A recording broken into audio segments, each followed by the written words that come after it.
I was born into poverty, I was born into violence, and I was born into a growing, at that time, gang culture. It was my life. That's the only life I knew, right? So I drank alcohol. I outsourced my emotional regulation to alcohol. Now, when something bad happens to you, whether you deserve it or not is really not relevant. It's hard to get to that perspective, but did you deserve it? Guess where that keeps you? Blame, resentment, all those things. So I had to figure out, what do I want? And that was difficult. What do I want? Focus on what helps and heals, not what hurts and holds you back. Before we jump into this episode, I'd love to invite you to join this Candid spiritual community to hear more conversations that will help you become happier, healthier, and more healed. All I want you to do is click on that subscribe button because I love your support. I love seeing all the comments pouring through, all the love pouring through, and we're just getting started. I can't wait to go on this journey with you, whether you're a spiritual seeker or you're just curious about the topic. And we really hope that our conversations will provide you food for thought and inspiration for your own spiritual journey. So join us for honest, candid discussions about spirituality for soul's sake. For soul's sake. For soul's sake. Today's episode is with the incredible Johnny Lawrence, who is going to talk to us all about developing our consciousness, developing our awareness. Johnny, incredible. Thank you so much for being here. No, listen, Really appreciate it, the man. pleasure is all mine, mate. It really is. Podcasts like yours are so necessary, just for that education, that understanding, that empathy. You know, a lot of the time in our space, when you're maybe facing challenges around mental health, so easy to think you're on your own, and that shame kicks in and keeps you more silent. So just to hear that people are sharing different journeys and we all look different. You know, yeah, and that's important, I think. So thank you. No, it's an honor. This community is based on the founding principle that we want to build an online space, I guess. But eventually, who knows, one day we can all meet in person, have a retreat together of some sort, for soul's sake communion. But it would be incredible to hear about your experience of life as you know it, and where you feel the world needs improvement. Where do you think that the world needs change? Where do you feel the world needs upliftment? Oh, I'm afraid I don't know anything about that. No, yeah, I mean, I think the big message for me is always the same, and that is, where you start, it doesn't need to be where you end up, you know, because I was born, as you said, I was born into poverty, I was born into violence, and I was born into a growing, at that time, gang culture. Which obviously took over from what should have been a father figure.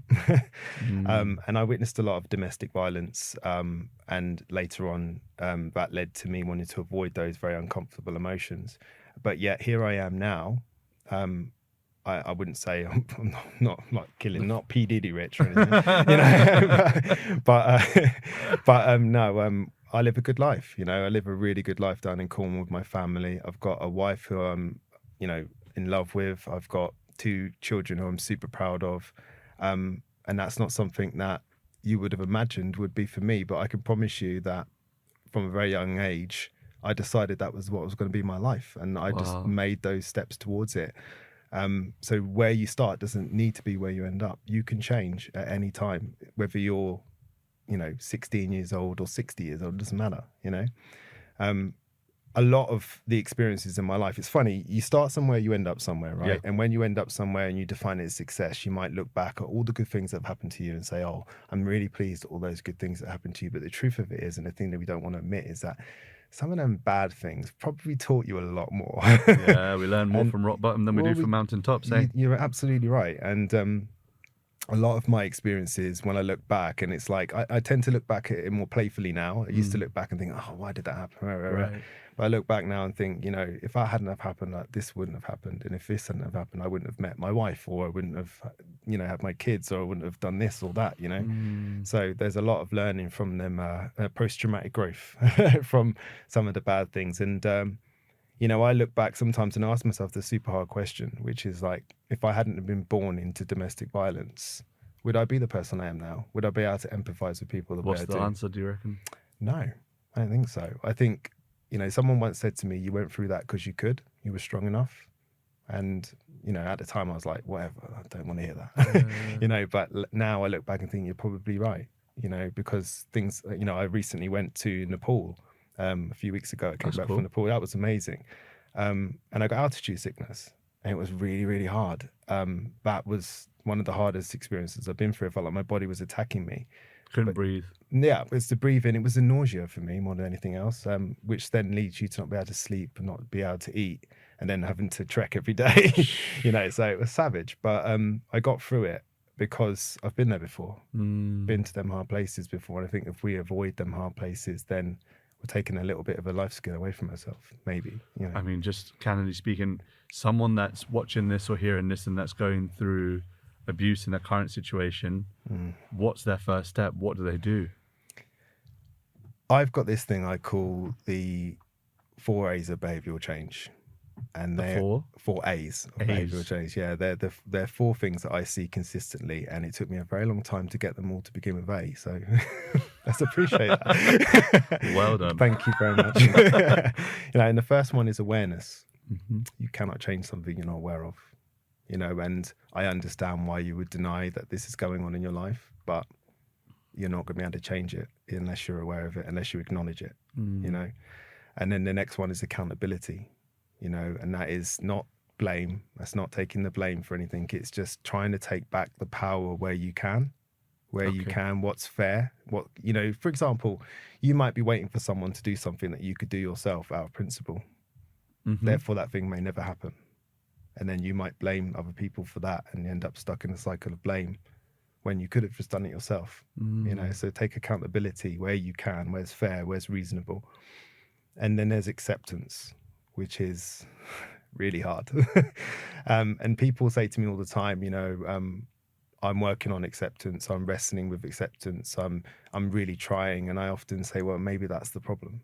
Because if you're doing all those things, it's not a doing word, acceptance. It's a receiving word. Yeah, it's not a doing word. If you're doing stuff, you're trying to change it so you can accept it. Where actually what you're really doing is trying to accept what already is. You might not want it. You don't have to like it, but you might need to accept it. And then interestingly enough, when you do that, it allows you to move forward, and it might not look the way you want, but then that's an expectation. And that often leads to disappointment. And then the last one's action. Again, change is a doing word. So we need to do something. We can talk about it. It's like, you and I might be really interested in something. We might want to do breath work, and we might read all about breath work. We might watch loads of YouTube videos about breath work. But until we do the breath work, we're never ever going to become good at it, So, they're the 4 A's, So we've got awareness, accountability. Come on, memory. What we got third? Acceptance and an action. That's right. And you asked me, what would someone do? Well, they are the consistent markers that I've seen that help people move through change and what it does. And again, I'm not going to say it's linear and that they have to go in that order, right. Except I do think that awareness has to come first. But if you think about it, if you're in a situation that you don't want to be in, whatever that is, you have to become aware of it. You have to take accountability where you can, and there might be some resistance there. You might not want to, but that's okay. And then you have to accept certain things about the situation that, again, you might not want to be true. And then there's action. I need to do something, and that bit will be hard, and it's all hard, And that's what the other part of change is. I been lucky this year. I've been to Nepal. I've also been to Morocco, and I climbed Mount Tupkal, and I ironically got altitude sickness there, which you thought would have been a red flag. I think we should keep you away from mountains. I'm thinking the same thing, But that was my first experience of altitude sickness, and it was so bad that I couldn't tell the difference between a headache and a stomach ache. Wow. That's my body just felt ruined, and I was with a former special.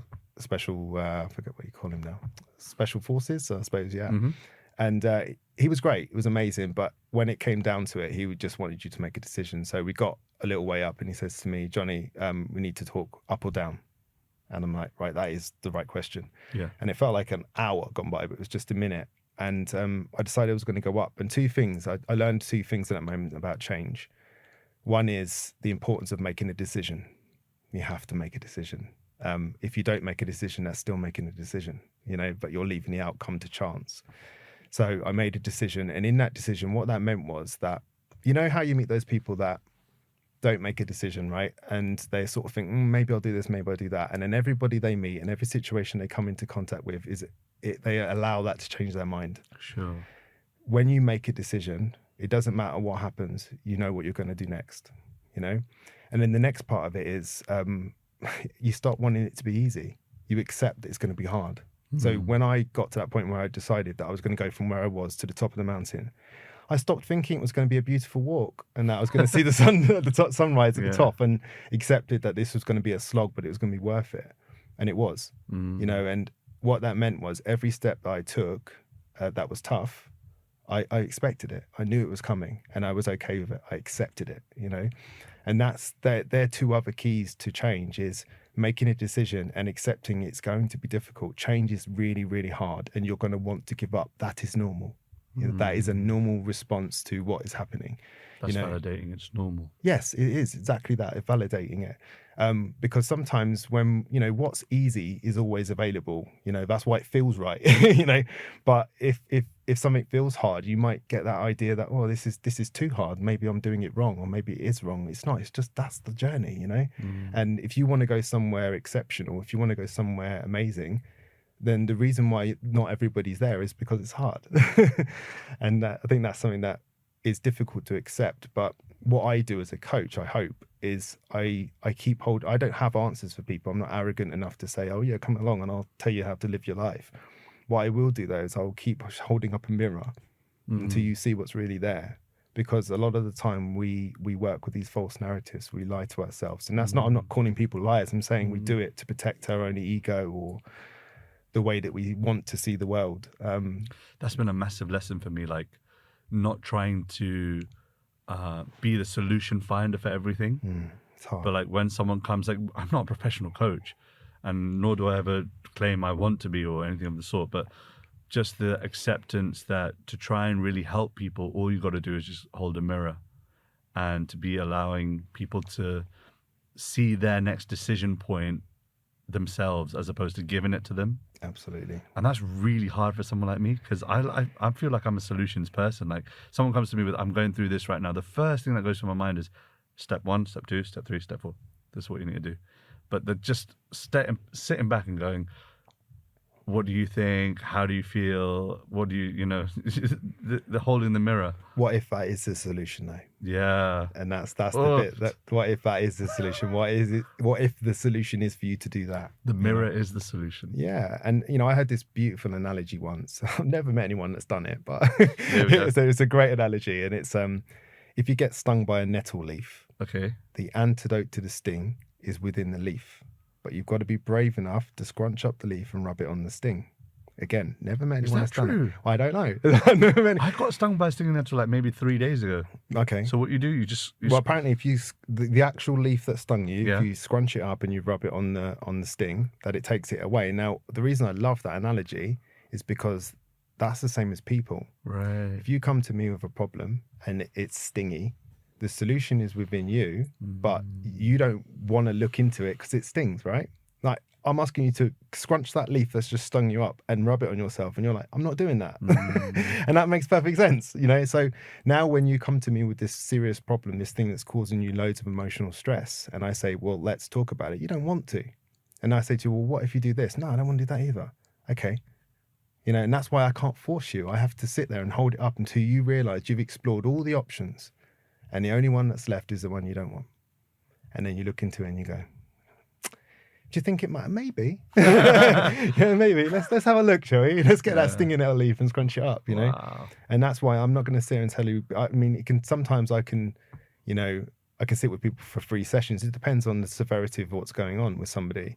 But, you know, nothing is harder in life to accept than the things you don't want to be true. Because you don't You're going to want have to say them. that again.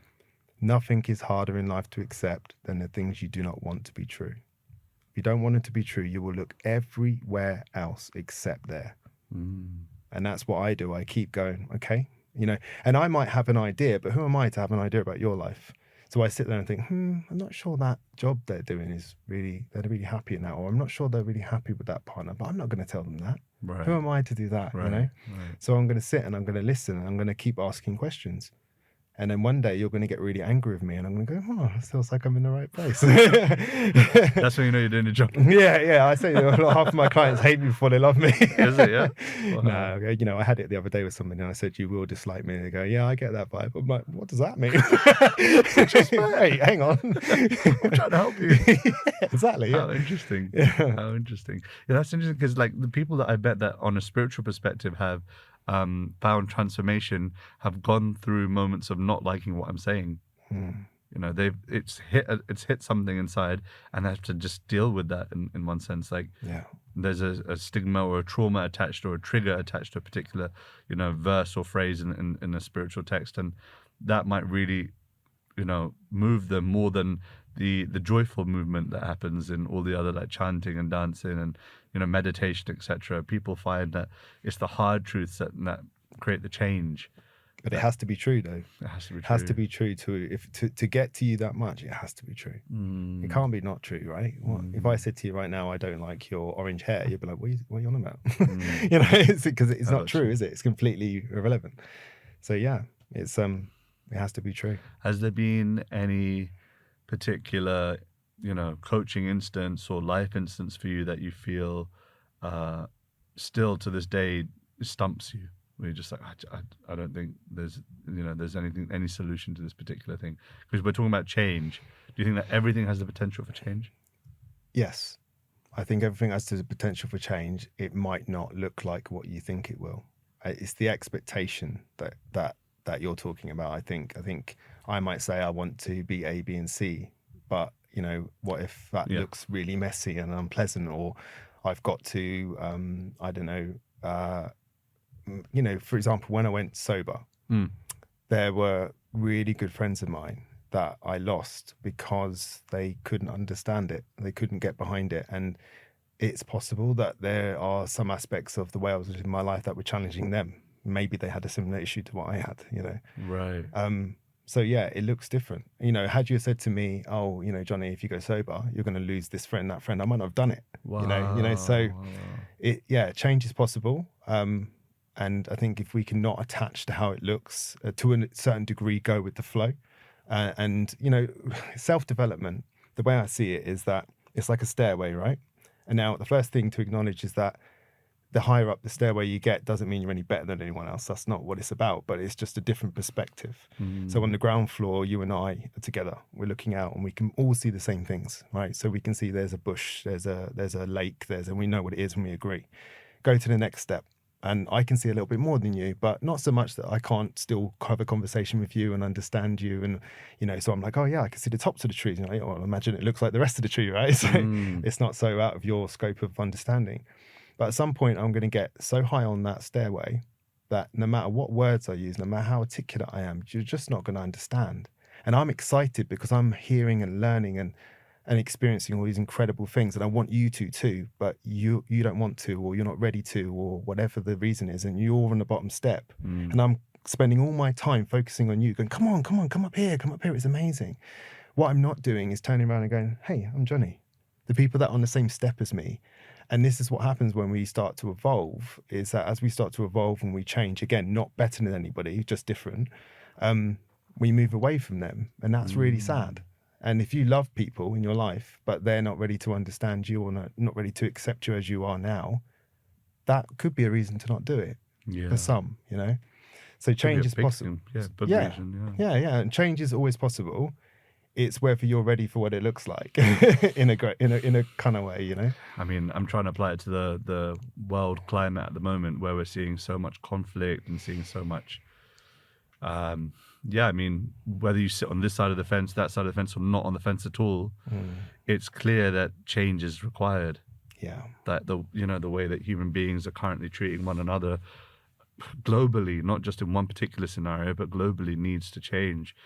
But it's exactly what you said, that do we feel ready as a society, as a global family, so to say, to accept what that change will look like?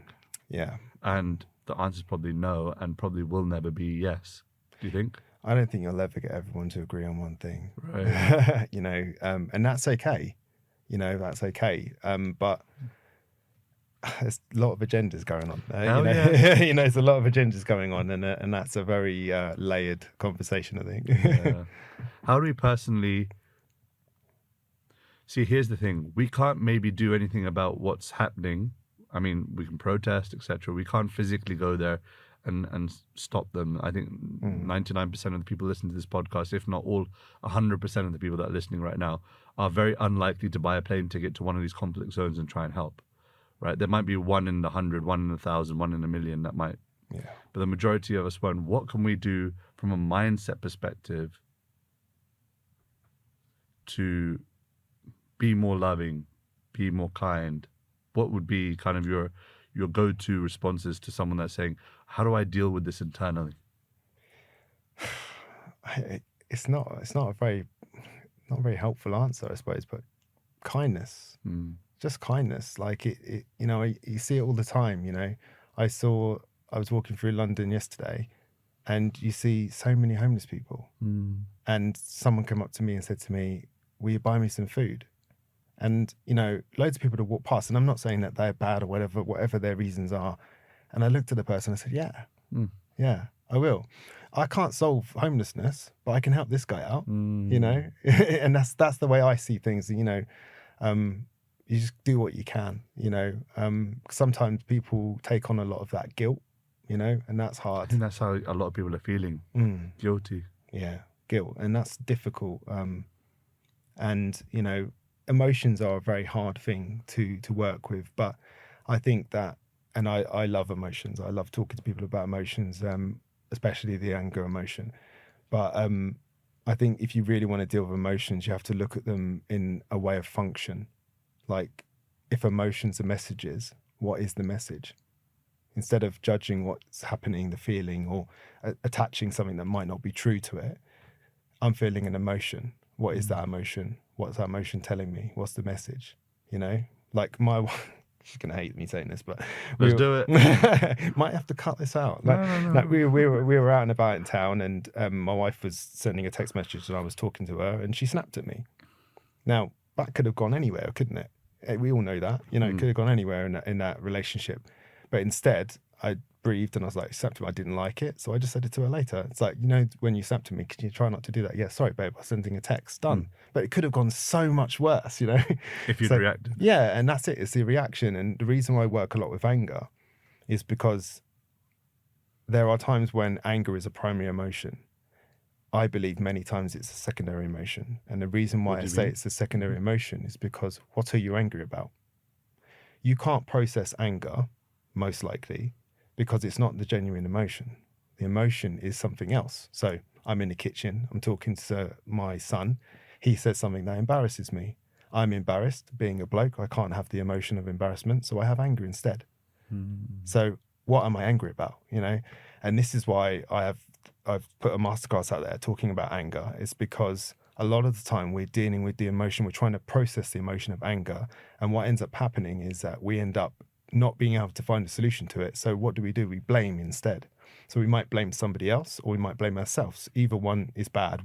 Blaming somebody else might look like outwardly rage. Blaming yourself will look like depression. So either way, neither are any good for us. So when we look at primary emotions, they are the sensitive emotions. They are the hard to have emotions, the ones that we don't want to have. They are the emotions about an event. Whereas a secondary emotion is an emotion about an emotion. So you're having an emotion, anger, about embarrassment or resentment or something else that's really difficult, inadequacy, something like that, So especially for blokes, we turn to anger a lot more because we're not taught to have emotions. We don't know how to understand the primaries. That's right. So we have a secondary about the primary. That's right, yeah. And then we can't process it and we get stuck in a loop. Blame, resentment, blame, resentment, and we end up stuck there. Yeah. And we can't get out of it because we're not processing the genuine emotion. If you and I are out and you embarrass me, and then I have a conversation with you about embarrassment, I promise you are going to say, mate, I didn't even know I did it. I'm so sorry. Done. But if I'm just angry with you and then I stop talking to you and then I stop, this goes on forever and we never get out of it. And before you know it, you're layering that anger with other things that come because you're angry. So yeah. Wow, what a perspective. Yeah. Primary emotion if we understood our primary emotions for what they were, we wouldn't need to be secondary, like angry about the fact that we just don't understand what it is. Well, it gives you choice. Yeah. And this is a lot of the time we think we're making a choice, but we're not. We're being compelled to make the only decision we have. So an example I use with my clients is if I'm holding up 2 drinks Okay. and I say to you, which one do you want? This one's water. What are you going to do? What's the other? Exactly. But we don't do that, so with choice, we don't want to look at the one we don't want, so we just look at that one. We just take that decision instead, so if I say to you, oh, you're angry, and but what you're angry about, oh, I'm just angry at so-and-so, and I didn't ask you who you was angry at, I asked you why. Oh, so-and-so embarrassed me. Well, what did I say? Well, if you're embarrassed, you're not going to want to tell me, are you? Yeah, right. So we're never going to get out of it, we're going to get stuck in it all the time. But it's the illusion of choice, we think we're making a choice. So I chose not to do it. No, you didn't. You were compelled. You didn't want to do the other thing, so you did that instead, And it's important to understand these things. And this is why, whether it be me or somebody else, you talk these things through. And this is where I hold that mirror up and I say, you're avoiding this, aren't you? And it's like, what are you avoiding about the situation? And then that's the other aspect of it. I'm a big believer in not asking why, because why will make you look inward. It will make you go, why? And most often you don't know why. So you just get frustrated, which means you're not going to want to have the frustration emotion. You're going to have the anger emotion instead because you're frustrated.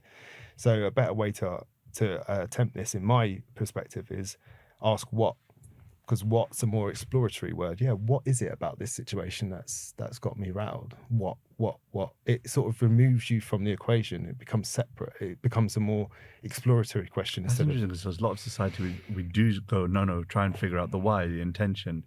But a lot of the time that can be quite subjective. Like my perception of what the why was is different to what it was in that moment. Absolutely. So then it's like, I'm just kind of reasoning why now that I'm in a different emotional state, whereas why I actually was in that state, I can't quite remember. Or like, for example, if you ask me, right, the last argument I had, why was I angry? Now sitting in a place of non-anger, I could probably rationalize and come up with some reason why, but who knows whether it was actually the reason why. That's why you would say, what made you angry? What made you angry? Well, it was when they did that. Okay, what about that made you feel that emotion? Well, when they did that, it made me feel embarrassed, or it made me feel like I was worthless, or it made me feel like they wasn't listening to me, or I was unheard. All of these things are like, whoa, I don't want any of that, So we avoid it and we go with why. And also it's what we practice. We live in a why culture. As soon as you say why, I feel like this is going on, why? Judge. Yeah, judging, and that's not going to help you, and that's, to me, it's like, I don't believe so much in negative, positive behaviors. I believe more in helpful, unhelpful. Because if you say something's negative, well, something could be negative in one context and positive in another.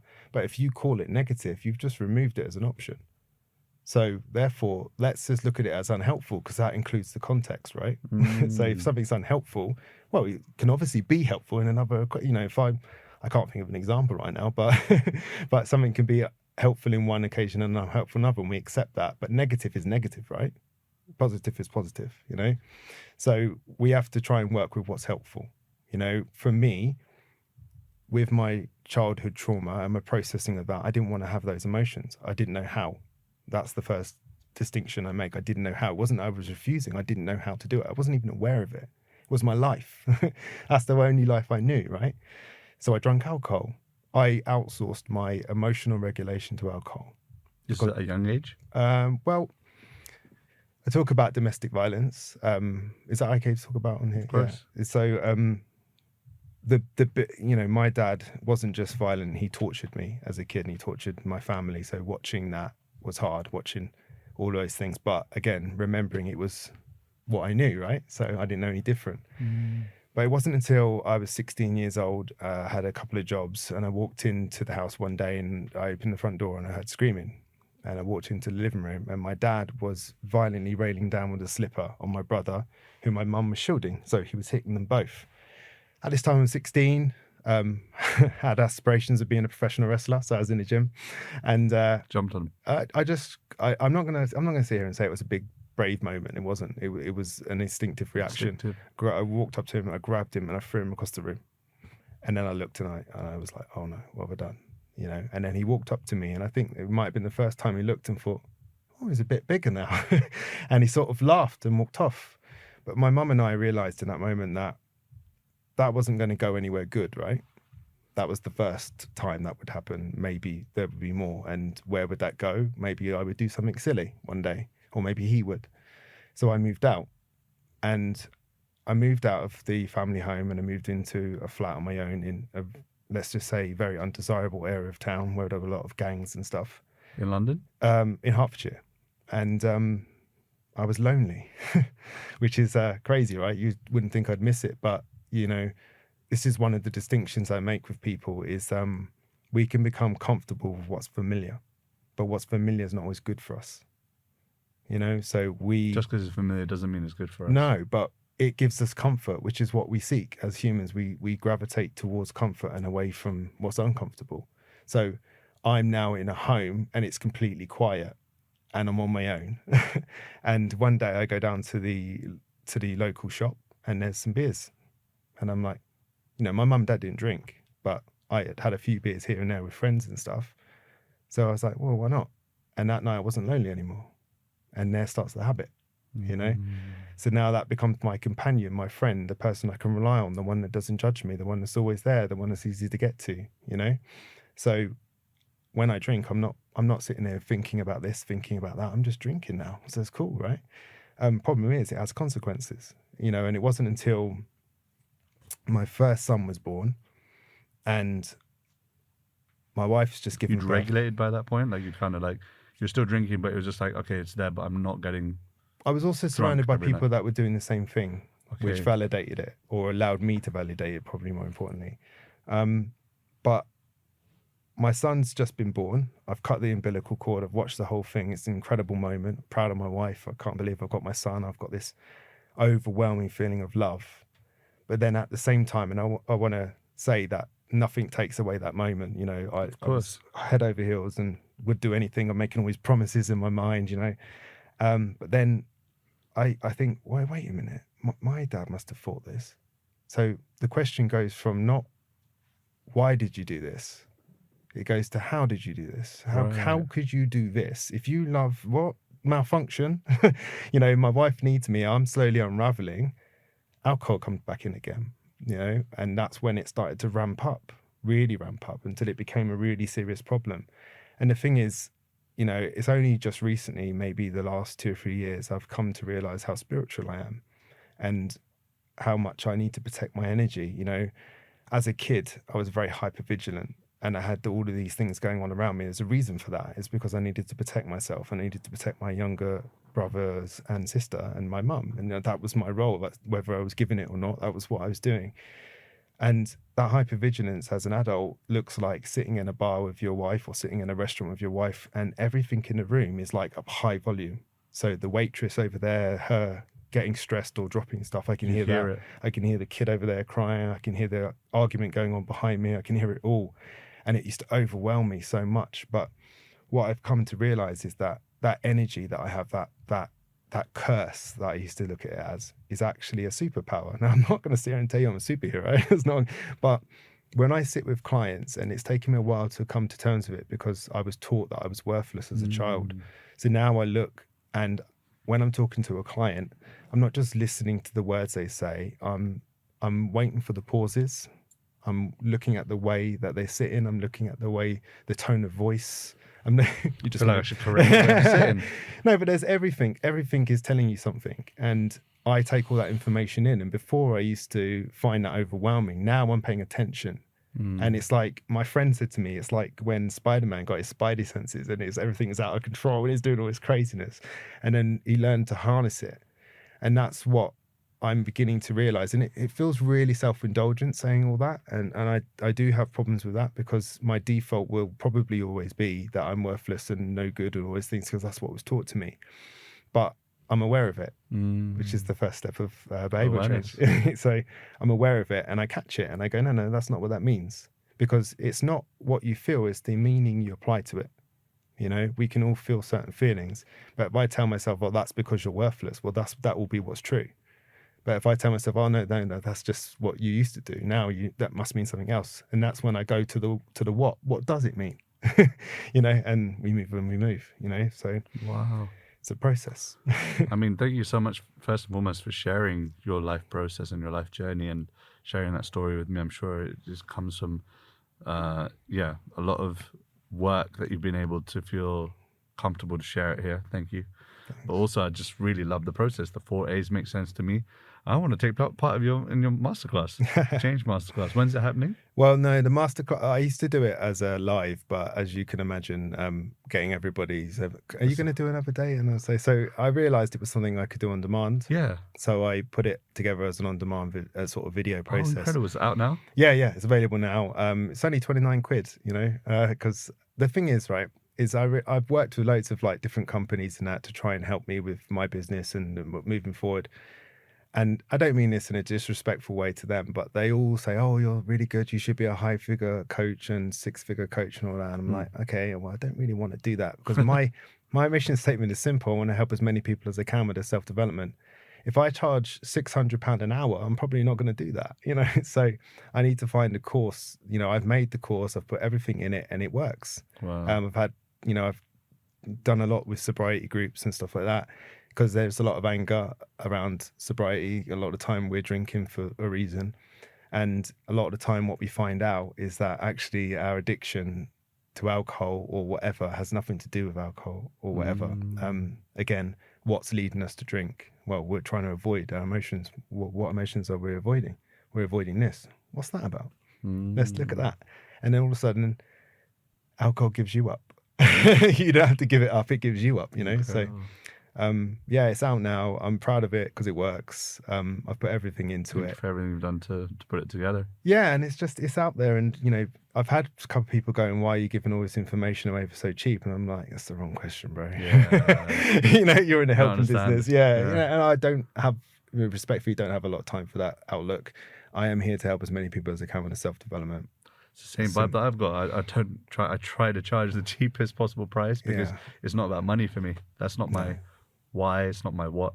No, and the money I get from it just goes back into it anyway, I love my job. I love helping people and, dare say something I'm good at. So I'm going to keep doing it. I can see it's in your heart, man. It's passion, definitely. Keep going. I want to end off with some quick fire questions. You up for it? Uh-oh. Yeah. See, no one ever gets the quick fire questions beforehand. I just give it to them and then they have to deal with it. So Here we go. You ready? Yeah, let's go. All right. Question number 1. What's something that you're curious about in your life right now? What am I curious about in my life right now? Wow. Don't know how to answer that. What am I curious in my life right now? I'm curious on how I can help people. Like, I put these things out and I want to understand what's needed. I'm not an ego person. I worked on all that a long time ago, I really do genuinely want to help people. And I'm trying to work out how to do that. And I've had many failed attempts at it. So I'm curious about how, so feed that back, I don't know which camera to look at. Is it this one? That one there? Yeah. No, I do. I'm genuinely curious about how I can do that the right way, As I say, I'm not literally not driven by money. I'm driven by helping people. So I want to know how to do that. That's what I'm curious about. That's beautiful. Long may it be. Praying it becomes more of your focus as life goes on. Question number 2. What's something that you're personally working through at the moment? What am I personally working through at the moment? Things like this, amazing people like yourself asking me to come on their podcast. When I saw that email, I kind of thought, has he got the wrong dude? I'm working on stuff like that. My profile is rising. Even that, saying it like that, it makes me think, I feel the same way even now. Yeah, and I get that vibe, and I'm working on that. I'm working on accepting my place where I am.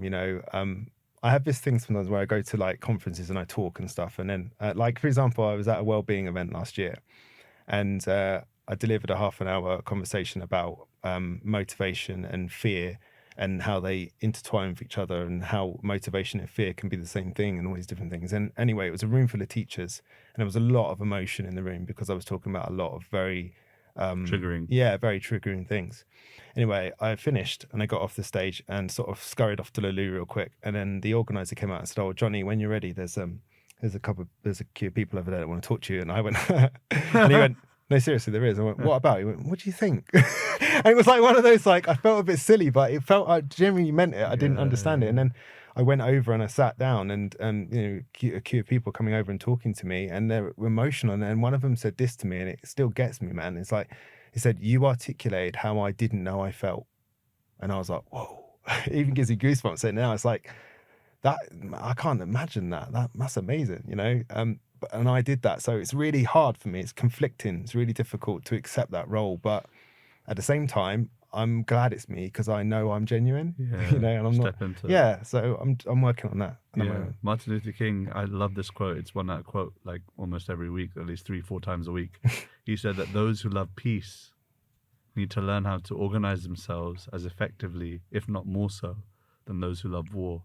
And so even though peace lovers, we're generally like a little bit, there's that humility inside that you feel, I don't feel like I'm the right. It might even be the imposter syndrome thing, feeling like, I don't think I'm ready to give, and I'm not the right vessel, and I'm not perfect, and whatnot. But still, if we can organize ourselves in such a way that we're as effective as those who love war, I think the world's got a massive amount of hope. People like you, so keep doing what you're doing, man. As a helper, as a coach, whatever you want to call what I'm doing is, you have this constant moment of hypocrisy as a coach. Oh yeah. So you're talking to someone, and I'll sit there all day long and tell someone who's trying to take their business from here to here, and there's a few really, really hard steps in between, and they'll go, "I've got imposter syndrome," and I'll say, "Congratulations." Congratulations, it means you're doing something right, and I associate it to like when you go to the gym, right? So you go to the gym, you push yourself in the gym, you step out your comfort zone a little bit, and then the next day you've got DOMS, delayed onset muscle soreness. That's imposter syndrome, but for the mind. You do something, it steps you out of your comfort zone, and the next day you've got a little bit of uncomfortable feeling, and that's the imposter syndrome. So I say all that, and then I get imposter syndrome. And I'm like, what is happening here? Like, it's the human experience. Yeah, exactly that. It's the human experience. We're messy, we're complicated, we're not linear. We can do one thing, we can have cognitive dissonance, we can have all of these different things, Yeah, it's just, we're just all human, man. That's it. Human experience. Isn't it fun? The human experience, ladies and gents. Something that you deeply used to value but don't value as much anymore. Deeply used to value and don't value as much anymore.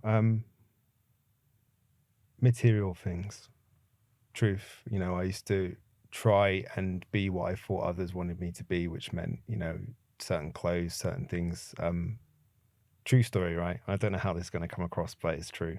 A few years back, no, I'll start even sooner than that. When I was in one of those really bad estates that I lived in, it wasn't long before drug dealers knocked on my door and were asking me to hold things for them and do things for them and things like that.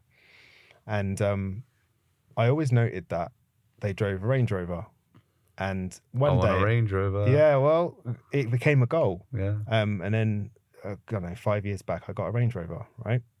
Didn't really question why, just thought, I've got the money to do that now, so I'll go and do that. And I did it. And then I was walking through town one day and I bumped into a friend. And my friend works all the hours God sends. And he may not have a Range Rover for a few years. I don't know. I wouldn't like to say. So we're walking along and he's like, "Oh, I'm parked here." And I'm like, "Oh, yeah, I'm parked here too." And then we got into the car park and there was my car. And I was like, I think I've parked in the wrong car park. I realized I was embarrassed of it. And if I'm embarrassed of it, that must mean I don't really want it. So why am I doing it? So that's when I realized I don't need to do that anymore, Don't value it. I don't value it at all. It's not part of my core values. Wow. And that's when I realized I don't need to do those things anymore. I don't need to do that to impress others or to wear that so I can look a certain way. I am who I am, and that's that, That's incredible. So yeah, I don't worry about the material things anymore. I try not to anyway. Thanks for sharing that. Wow, what a story. Weird, right? No, not at all. I think it's indicative of your culture, your character. Your character is not to try and belittle anyone. No. So, and I think maybe life's experiences have given you that ability. Last question. If you could create one law that everyone in the world had to follow, one word or one sentence, what would it be? Again, be kind. Be kind. It's just so, if you think about it, if you apply kindness to anything, what happens? It's just being kind is, it's compassion. It's when something happens and you've been hurt, trying to understand how that happened and put yourself in someone else's shoes and that complicated, possibly impossible situation. What would you have done? You can still be angry, but be compassionate too. Try and understand. I had something happen to me, you know, a year or so ago, and it was really hard, and it took me out a little bit. But I asked myself, and I had this battle with my ego about whether or not I deserved it. Now, when something bad happens to you, whether you deserve it or not is really not relevant. It's hard to get to that perspective, but did you deserve it? Guess where that keeps you? Blame, resentment, all those things. So I had to figure out, what do I want? And that was difficult. What do I want? What do I want? Okay, well, I want this, but my ego's telling me, no, don't do that, because then that person gets away with this and gets away with that. Well, wait a second, ego. I want this though, you know? So if I want this, then what do I need to do? Well, I need to try and understand what happened. So then I ask questions and I try, and don't get me wrong, it's not easy, but we spoke at the beginning, change isn't easy, right? You know, so I know I want a certain thing, so therefore I have to look at it from that perspective. I want this. What's going to bring me closer to it? And this is the mantra I had for it.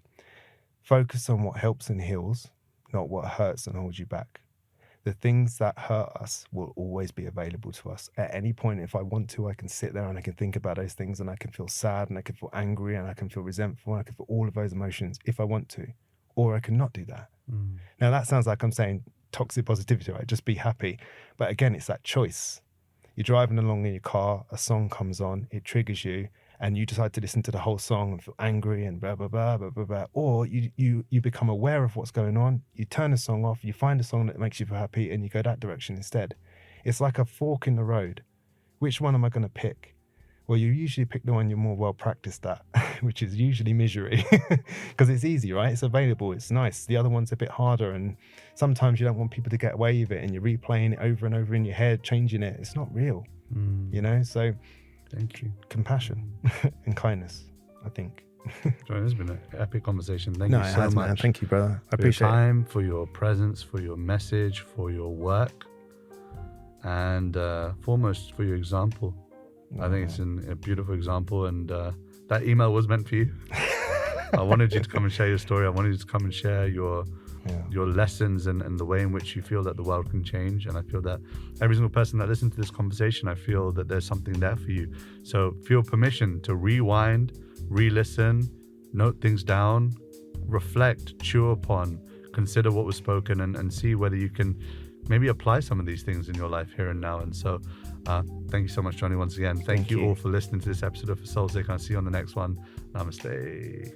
If you love this episode, you'll love my interview with Mimi Icon on mindfulness to manifestation. Check it out. So I had this panic attack and I thought I was dying. So I go to my teacher and I'm like, I think I'm having a heart attack. Like, I'm so scared. And he's like, well, if you do, we'll call 911. This is back in Toronto. I was living in Toronto at the time. He's like, Mimi, you cannot run away from yourself. It's a panic attack, most likely. Like, now go back into meditation and sit through it and watch it. Any emotional reaction is like a storm. Like, it has a beginning, a middle, and an end.